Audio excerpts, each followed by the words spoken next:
soo gaaray magaalada Dhuusamareeb ee caasimadda Galmudug ayaa sheegay in kulan degdeg ah la isku yeelay xildhibaanada maamulkaasi. Kulankan ayaa waxaa cilaamiyay gudoomiyaha cusub ee baarlamaanka Maxamed Nuur Gacal oo fariin u diray xildhibaanada maamulkaasi iyadoo aan fariin loo soo raacin ujeedada iyo ajendaha laga hadli doono. Inkastoo ajendaha kulanka ee maanta baarlamaanka Galmudug la isku yeedhay ayaan weli la cadeyn.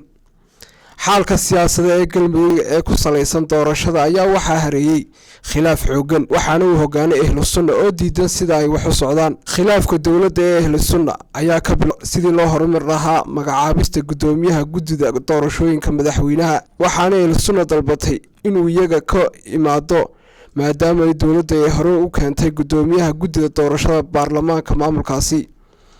waxaa laga yaabaa in magaalada Dhuusamareeb ay ka dhacdo laba doorasho oo ay kala hogaaminayaan Ahlu Sunna iyo dawladda dhexe.